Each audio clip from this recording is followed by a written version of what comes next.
everyone, it's Pixelade here and welcome back to the channel, or welcome if you're new. So I want to apologize to you guys. I didn't get around to posting a video on this. We were just so wrapped up in all of the leaks. First with the Sims Legacy title re-releases, then second, shortly after, we didn't even have time to digest that before we were fed information for the next expansion pack, which is going to be hobbies and businesses, it seems. I have a whole discussion video on that. That is the last video that I posted, but today we're talking about the fact that EA has fixed The Sims 4 yet once again for issues that they first reported on back on January 23rd. They wrote, "We are working on releasing a small patch early next week to address reports of missing clutter items from the Everyday Clutter Kit and reports of overlapping festivals and floating objects." Well, they followed up on the 28th. Simmers, today we released a small patch to address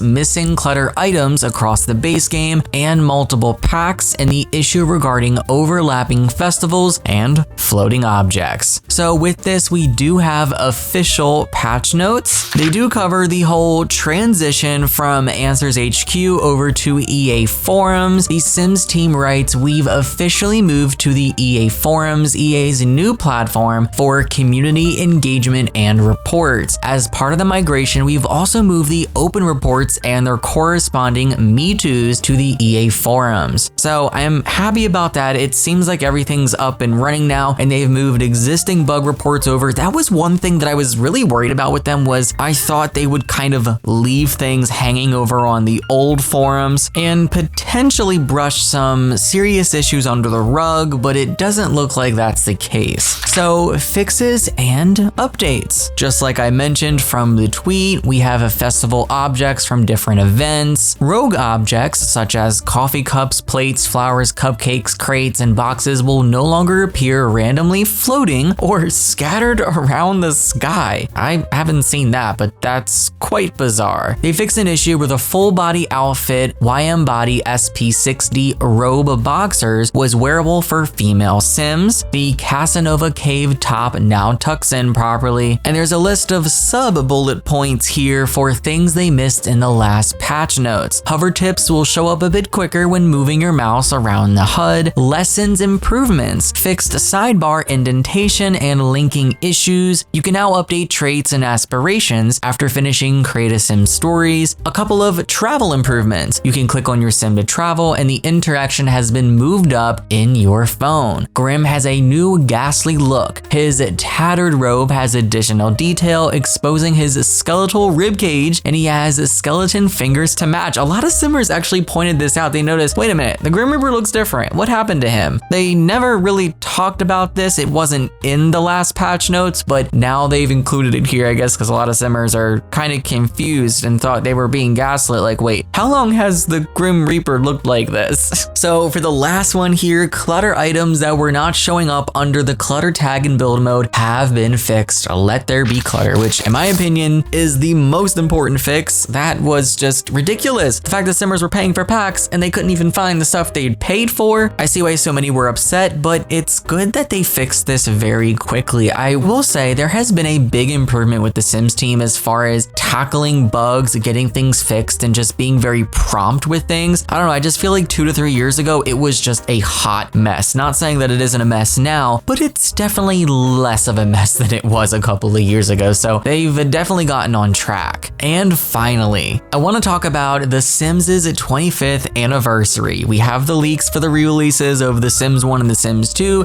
Nope, it's not a remaster, it's just a re-release, and you're probably gonna have to pay for it. That's kind of what I'm assuming at this very moment, but EA continues the tease. They still haven't fully announced it. I'm thinking it's likely gonna come at the end of the week, but with these new teasers, EA has launched a brand new website, thesimsy2k.com, celebrating both The Sims and The Sims 2. When you first load into this website, you are just smacked with those early 2000s vibes. The iconic user interface that we once knew and still love today, or at least I hope you do just as much as I do. Plenty of Sims 1 and 2 throwbacks, and there's a lot of different sections on this website. So we have have the sim yourself. So basically what you do is you link your webcam, you can take a picture of yourself or your friend or your pets, and basically create a Sims themed cover with parts of you integrated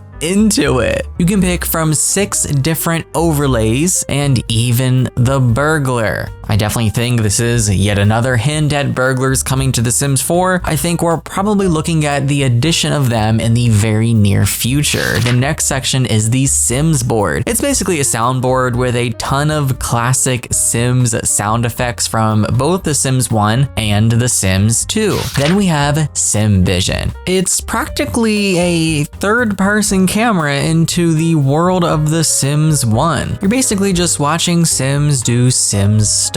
Then we have the meme jacuzzi, which is a Sims 1 and Sims 2 meme generator. There's a refresh button, so you can just keep going and post what you get on social media. I'm sure that Twitter is going to be flooded with a lot of these memes. There's even a wallpaper section for Sims 1 and 2 wallpapers, and they work for both your mobile device and your desktop computer. I think this is a really fun way to usher in the re-release of The Sims 1 and The Sims 2. I will say it sucks that things leak because this is a really good build-up, but could you imagine if they did all this but then didn't re-release those games? Like, you guys put all this effort into coding this really cool interactive website and doing merch just for nothing. Thank God we're getting the re-releases because I think that all of this makes it worth it. But I feel like the build-up and release of it would have been so much better if nothing leaked. But you know, leaks are gonna happen. And me personally, I would rather just know as soon as possible. It's also worth mentioning that The Sims has released the brand new Simsider magazine. Just a bunch of fun little tidbits, all things Sims, with, in my opinion, some hints to potential future content. And in this magazine, we have Woohoo Mary Grimm with Bob Newby, Pollination Tech Number 9 Smith, and no other than the burglar. A possible hint, I feel like, at burglars coming to The Sims 4, but also the burglar is just an iconic Sims NPC, so it makes sense that he's included anyways, but we've had enough of these burglar hints to fully convince me that they are coming to The Sims 4. And of course, on the last page of this, they do promote the brand new Sims Y2K website. So you guys will have to let me know below what you think of the latest Sims 4 patch released a couple of days ago that I'm a little late to, and what you think of the new The Sims Y2K website,